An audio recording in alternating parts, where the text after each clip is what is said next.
Hello students, आज हम पढ़ने वाले हैं poultry farming.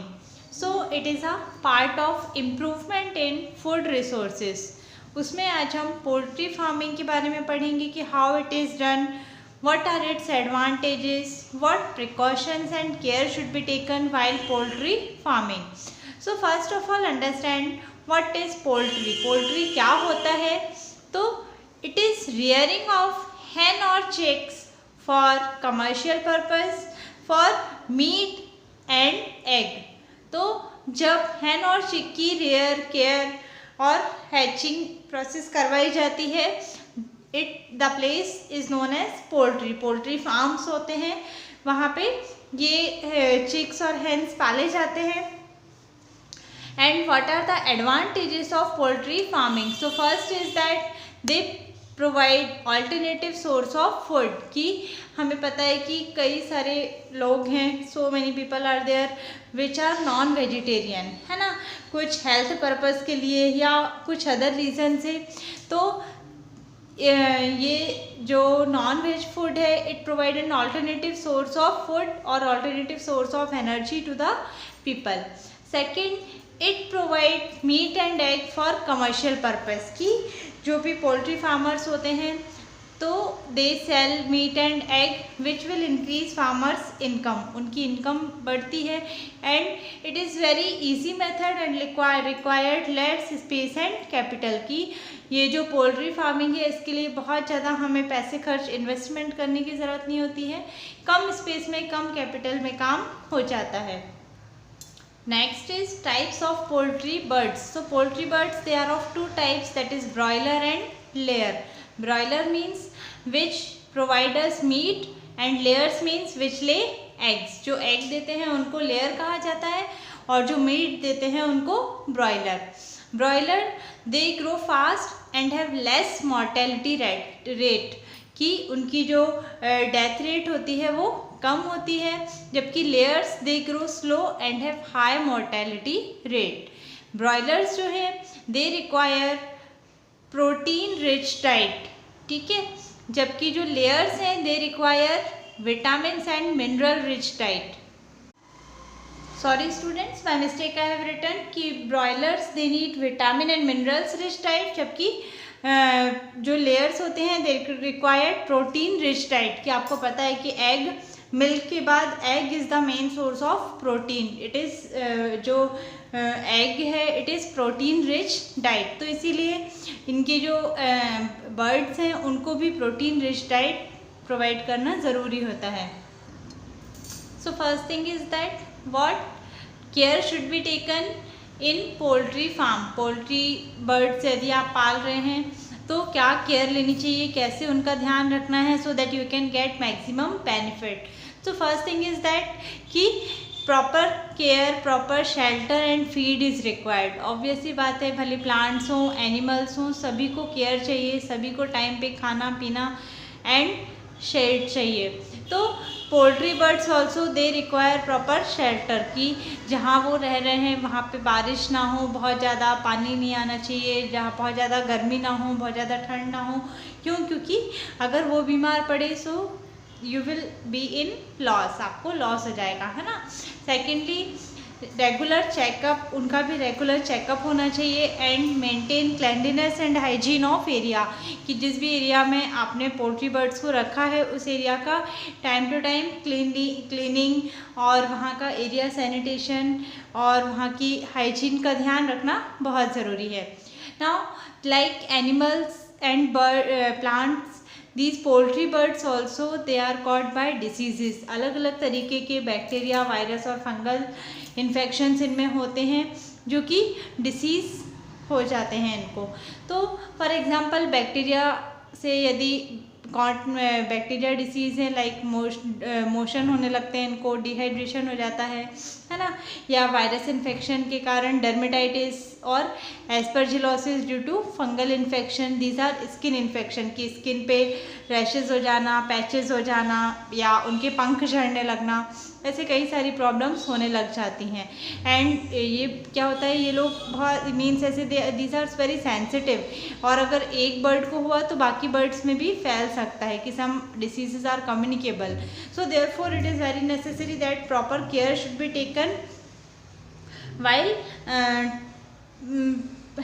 hatching and while rearing these poultry birds. Next comes fish production. Fish production, it is rearing of fish for commercial purpose. It is called as pisciculture. कई बार इसे aquaculture और marine culture भी कहते हैं. Based on type of water they are reared.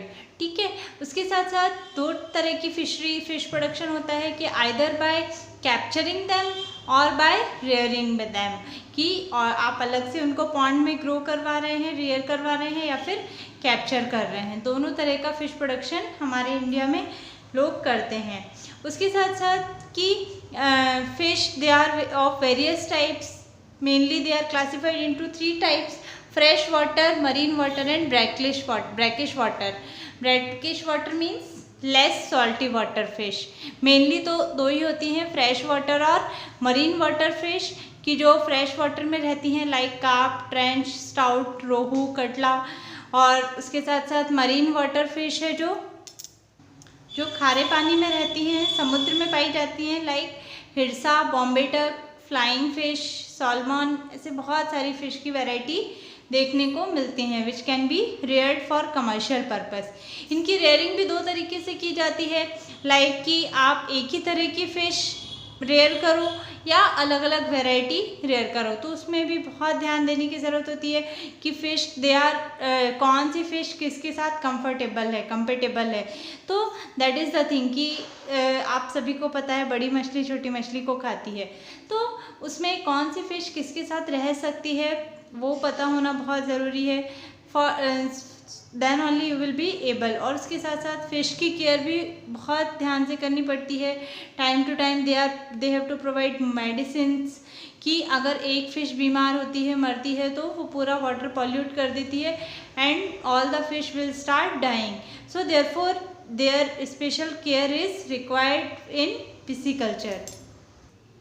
What are the advantages of fish keeping, कि specially जो coastal areas के लोग हैं वहाँ का मेन ऑक्यूपेशन फ़िश कीपिंग ही होता है, फ़िश रेयरिंग होता है। आइदर वो कैच करते हैं, कैप्चर करते हैं, या खुद रेयर करते हैं।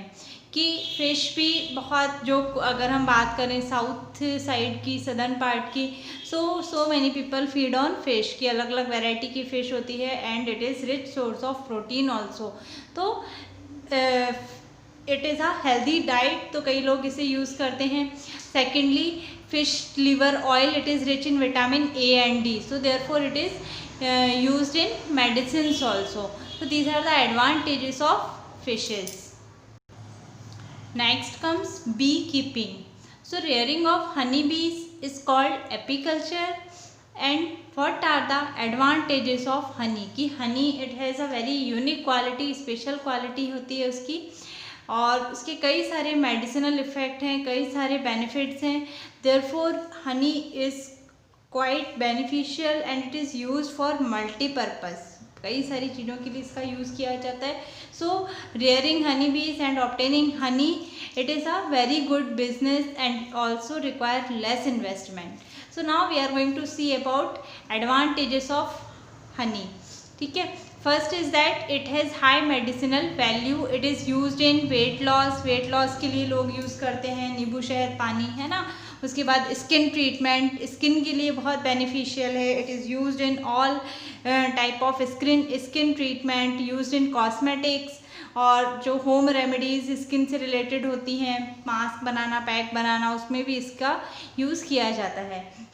Next is it is used in cough and cold, की जिंजर और हनी का कॉम्बिनेशन तो एक समझो कि इट इज़ अ बून, वरदान है हमारे थ्रोट के लिए। It is also used in ulcer and stomach pain. Secondly it boost immune system booster है। It is a blood purifier also, कि अगर आप डेली हनी वाटर लेते हैं तो आपका ब्लड प्योरीफाई होता है। स्किन ग्लो करने लगती है। It is rich in iron and calcium and it is alternative source of sugar, therefore it is also used in food product. कई सारे लोगों को जिनको डायबिटीज़ है वो शुगर अगर इस फॉर्म में नहीं खाते हैं तो कई बार हनी के फॉर्म में वो इसे यूज़ करते हैं and it is used in cake and pastries also.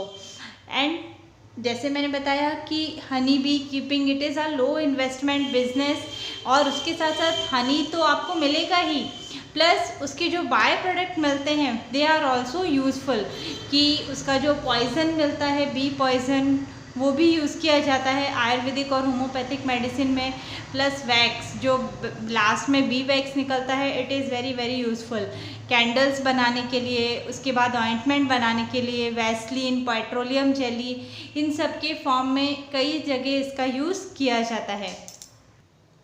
Now we are going to study about colony of bee honey bees, की हनी बी की जो फैमिली होती है, जो साइकिल होती है वो किस किस से मिलके बनती है, कौन कौन उसकी फैमिली के मेंबर्स होते हैं। It consist of queen bee, drone bee and worker bee. तो queen bee it is female bee and it lay eggs, it is large in size, जबकि drone bee it is male bee and it is large in size, it helps in breeding. तो fertilization drone and bee का होता है, then they lay eggs. And next worker bee, they are small in size and it is the most active member of the family, कि इनका काम होता है they collect nectar from the flowers से nectar collect करके लेकर आते हैं और तब जाके फिर कलेक्ट होके हनी बनता है। हनी बनाने के लिए, हनी बीज को कलेक्ट करने के लिए, गैदर करने के लिए आजकल आर्टिफिशियल पास्चरेज और बी हाइव मिलने लगे हैं, उसमें हनी को कलेक्ट किया जाता है और जब वो पूरा तैयार हो जाता है then it is used for production of honey. और जैसा कि हमने बाकी सबकी रियरिंग में पढ़ा, तो in the same manner honey bee के को भी प्रोटेक्शन चाहिए रहती है। They are also protected from diseases and from other birds and animals. So I hope you have understood up to here about rearing of fish, honeybee and poultry.